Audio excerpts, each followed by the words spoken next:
Assalamu alaikum dear students. In this video I am going to explain the types of sentences in narration or the types of sentences in direct and indirect speech. This is the second part of this topic, changing narration or direct and indirect speech. In first part or in the previous video I have explained all the rules that are used in the conversion of direct speech into indirect speech. उस video का link मैं description box में दे रही हूँ. अगर आप लोगों ने नहीं देखी है तो वो देख लीजिए पहले. उसमें सारे रूल्स को डिटेल से डिस्कस किया हुआ है मैंने. नाउ टाइप्स ऑफ सेंटेंसेस को डिस्कस करेंगे. इस वीडियो में ऑलमोस्ट 5 टाइप के सेंटेंसेस को मैं एक्सप्लेन करूंगी. वन बाय वन उनको डिस्कस करेंगे. The very first is assertive sentences. Assertive sentences are also called declarative sentences. ऐसे स्टेटमेंट्स होते हैं जिसमें कोई फैक्ट प्रोवाइड किया जा रहा हो, कोई एक्सप्लेनेशन की जा रही हो, कोई भी इंफॉर्मेशन कन्वे की जा रही हो. ऐसे स्टेटमेंट्स को या सेंटेंसेस को असर्टिव सेंटेंसेस का नाम दिया जाता है. असर्टिव सेंटेंसेस को इनडायरेक्ट स्पीच में चेंज करते हुए कुछ रूल्स को फॉलो करना पड़ता है. उनको डिस्कस करेंगे. The very first is if there is an object after reporting verb, change say to into tell, says to into tells, said to into told. If there is no object after the reporting verb, do not change the verb. Simple formula है कि अगर reporting verb के बाद object होगा तो हम reporting verb को change करेंगे. अगर रिपोर्टिंग वर्ब के बाद कोई ऑब्जेक्ट नहीं है तो हम रिपोर्टिंग वर्ब को चेंज नहीं करेंगे. ठीक है. और कौन से रूल्स हैं? वही रूल्स हैं जो हम प्रीवियस वीडियो में देख चुके हैं ऑलरेडी.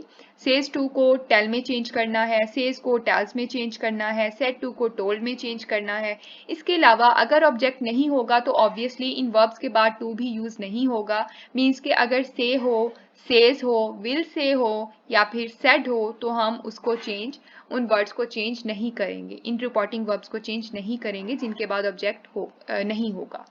ठीक है. तो ये एक सिंपल फॉर्मूला है, इसको आपने याद रखना है. अगर ऑब्जेक्ट होगा तो हम रिपोर्टिंग वर्ब को चेंज करेंगे, अगर ऑब्जेक्ट नहीं होगा तो हम रिपोर्टिंग वर्ब को चेंज नहीं करेंगे.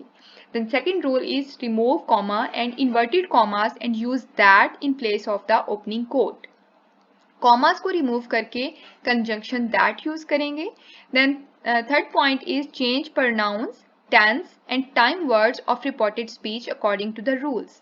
प्रीवियस वीडियो में जो भी रूल्स हमने डिस्कस किए, प्रोनाउंस किस तरह से चेंज करने हैं, टेंसेस को किस तरह से चेंज करना है, टाइम वर्ड्स को किस तरह से चेंज करना है, उन सारे रूल्स को हम अप्लाई करेंगे असर्टिव सेंटेंसेस को इनडायरेक्ट में चेंज करते हुए. Now we will look at some examples. The first one is Rabia said to me, I cannot help you in your work. So here the first part is Rabia said to me. So here the subject is Rabia and object is me and the reporting verb is said to. तो previous rule में हमने क्या देखा? said to को हमें told में change करना है. ठीक है. तो यहाँ पर हम reporting verb को told में convert कर देंगे. तो ये हो जाएगा Rabia told me. Inverted commas को दैट के साथ रिप्लेस करेंगे. देन आई जो कि रिपोर्टेड स्पीच का प्रोनाउन है, सब्जेक्ट है, उसको हम according to the subject change करेंगे, दैट इज राबिया. तो राबिया का जो सब्जेक्टिव प्रोनाउन है वो शी है, तो हम आई को शी में कन्वर्ट कर देंगे.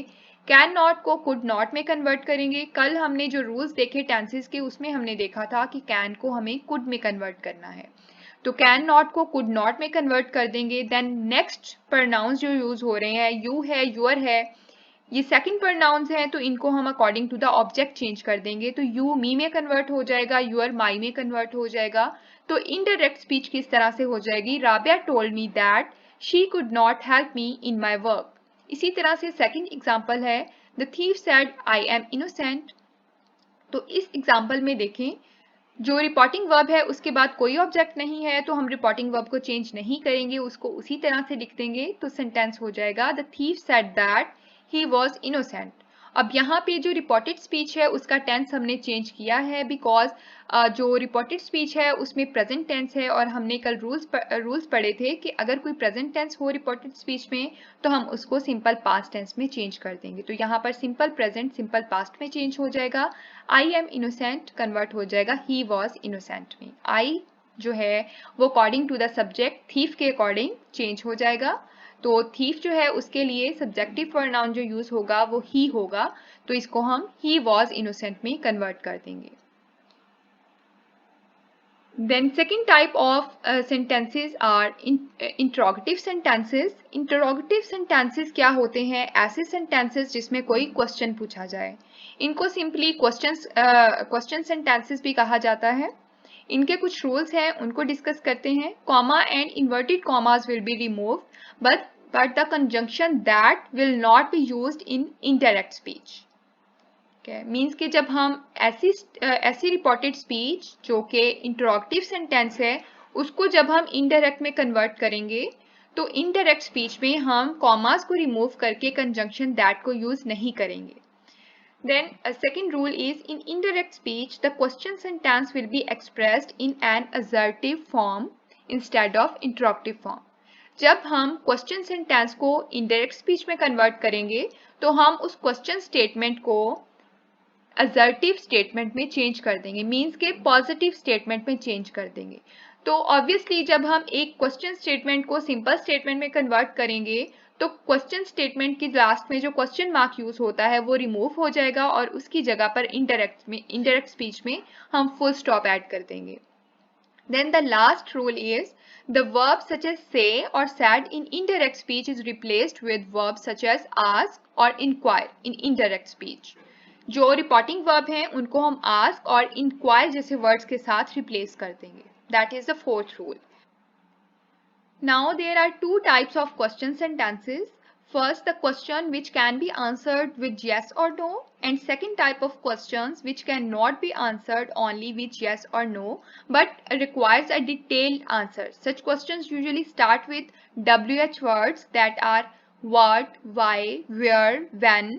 इस तरह के वर्ड से स्टार्ट हो रहा होता है जो क्वेश्चन, उसका आंसर हम यस और नो में नहीं दे सकते. और कुछ क्वेश्चंस इस तरह से होते हैं कि हम उनका आंसर यस और नो से दे सकते हैं. तो ये दो तरह के इंट्रोगेटिव सेंटेंसेस होते हैं. ये टू टाइप्स हैं क्वेश्चन सेंटेंसेस की.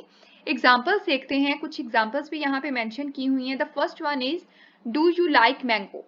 अब इस क्वेश्चन का आंसर यस और नो में सिंपली दिया जा सकता है. अगर कोई आपसे पूछता है डू यू लाइक मैंगो, आप यस कह सकते हो या नो कह सकते हो. ठीक है, तो ये फर्स्ट कैटेगरी में इंक्लूड होगा, first type of question sentence में इंक्लूड होगा. और सेकंड टाइप क्या है जिसमें आपको डिटेल्ड आंसर करना पड़ता है और जिसमें जो क्वेश्चन स्टेटमेंट होता है वो WH वर्ड से स्टार्ट हो रहा होता है, लाइक व्हाट, व्हेन, व्हाई, इस तरह के वर्ड से स्टार्ट हो रहा होता है. For example, what are you doing. अगर आपसे कोई पूछे व्हाट आर यू डूइंग तो आप उसका आंसर सिंपली यस और नो के थ्रू नहीं करोगे. आप उसमें एक्सप्लेनेशन दोगे कि आप क्या कर रहे हो. आप बता सकते हो that I am listening to music, I am cooking food, I am playing cricket. ठीक है, जो भी चीज आप कर रहे हो, जो भी काम आप कर रहे हो, आप उसकी डिटेल्स बताओगे, आप एक्सप्लेन करोगे. ठीक है, तो ये दो तरह के सेंटेंसेस होते हैं, दोनों के रूल्स अलग अलग हैं, उनको डिस्कस करेंगे. फर्स्ट टाइप था the questions that can be answered with yes or no. उनके क्या रूल्स हैं? To make indirect speech of such questions, the word if or whether will be used in indirect speech. Inverted commas को remove करने के बाद उनकी जगह पर आप if या फिर whether यूज करोगे उन रिपोर्टेड स्पीच वाले स्टेटमेंट से पहले जिनका आंसर yes और no में होता है.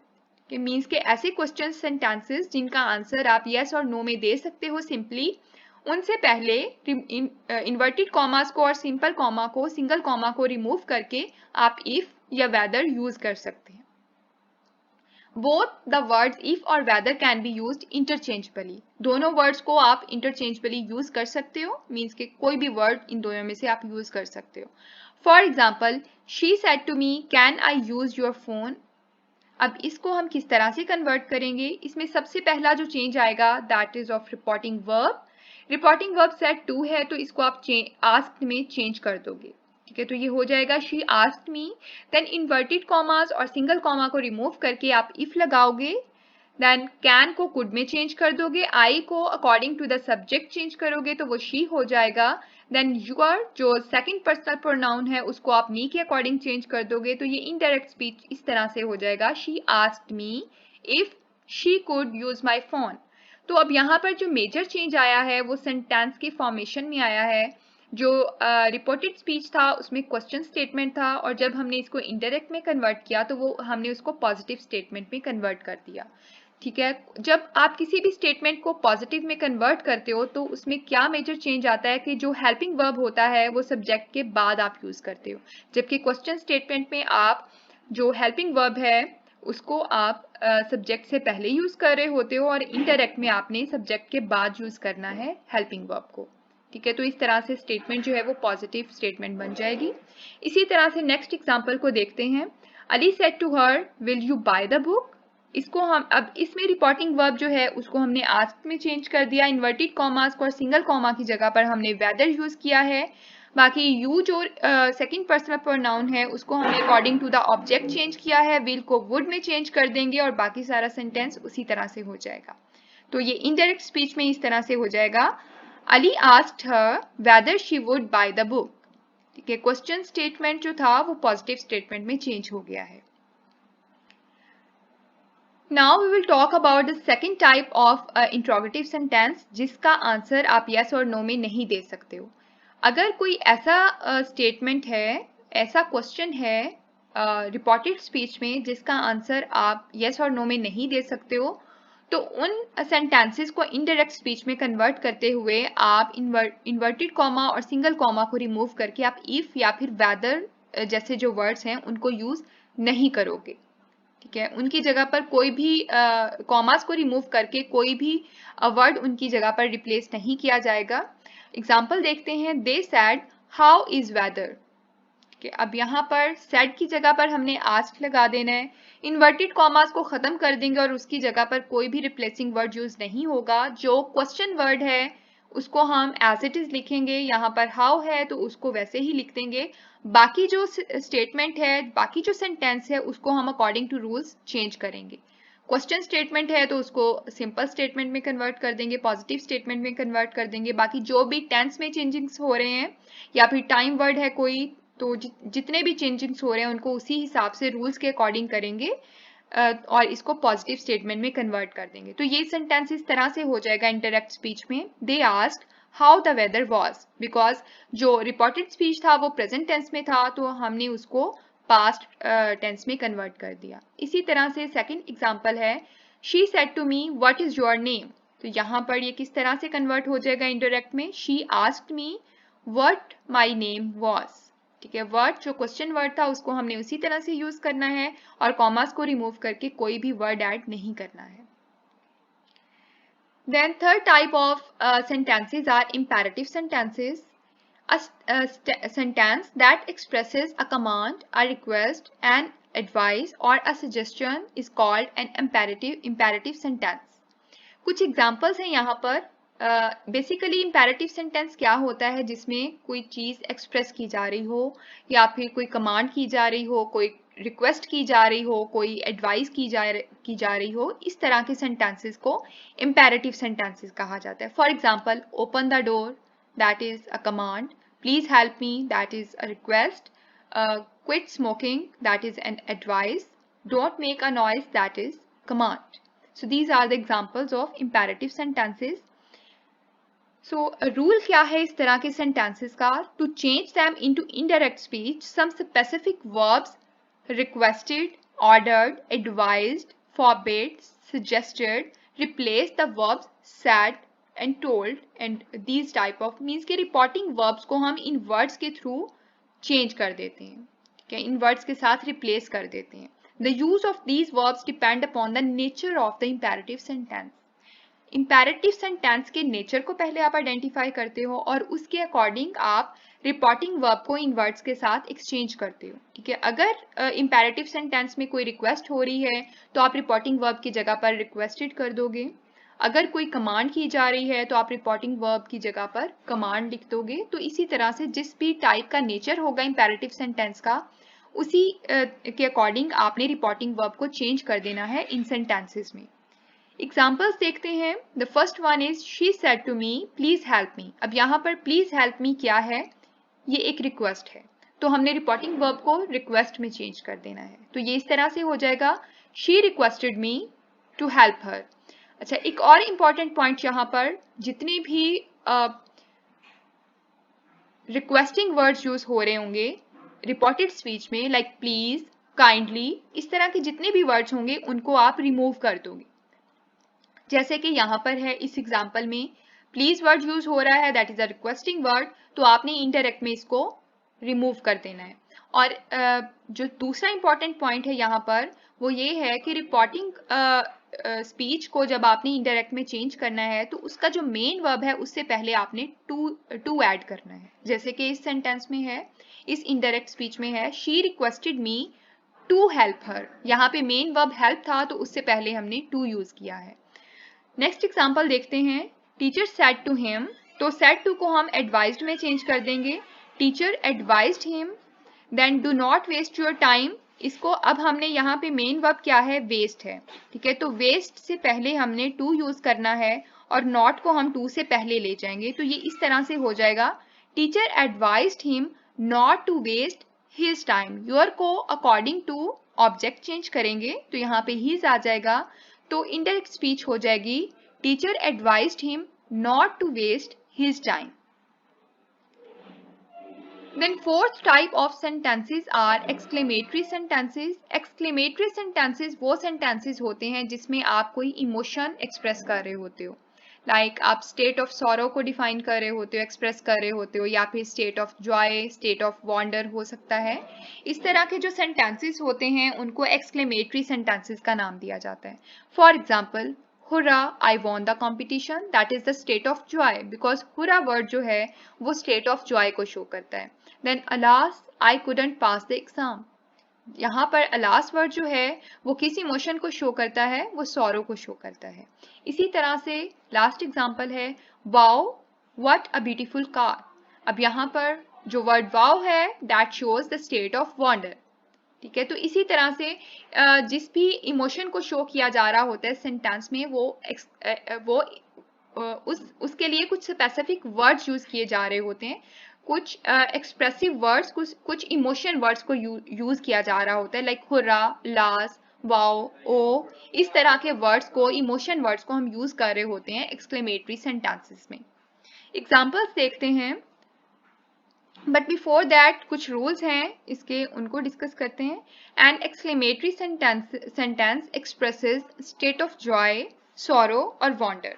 To change them into indirect speech, specific words exclaimed with joy, exclaimed with sorrow, exclaimed with wonder are added to sentence depending upon the state of emotion expressed in the sentence.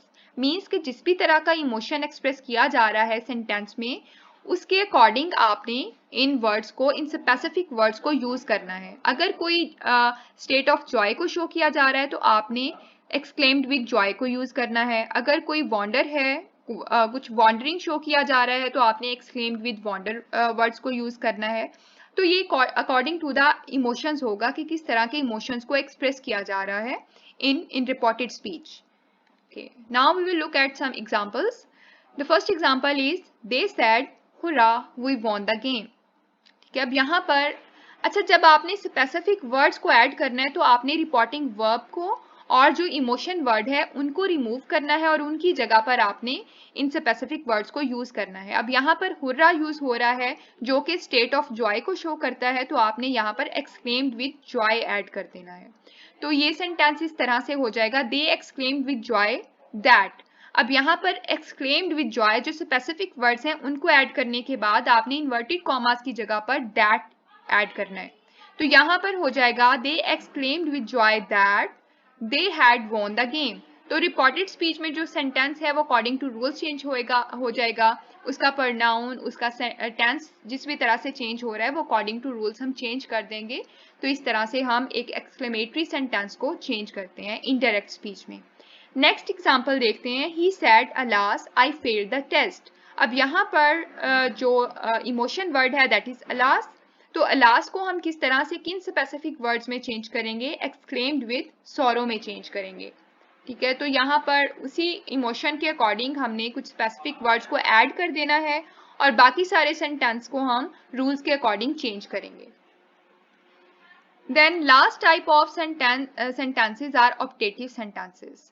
For direct speech to indirect speech, the reporting verb of an optative sentence expressing desire, prayer, wish is changed in indirect narration into pray, wish, yearn for, long for, desire, and etc.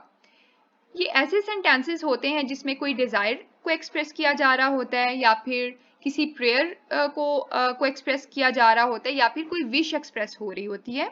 इस तरह के sentences को optative sentences कहा जाता है। Usually the conjunction that is used before the reported speech in indirect narration. इसमें आप that conjunction को यूज करते हो ऑप्टेटिव सेंटेंसेस में। This kind of sentence normally begins with the word may. जो ऑप्टेटिव सेंटेंसेस होते हैं या फिर जो रिपोर्टेड स्पीच होती है जिसमें ऑप्टेटिव सेंटेंसेस होते हैं, वो मोस्टली मे वर्ड से स्टार्ट हो रहा होता है। For example, the monk said to me may you live long.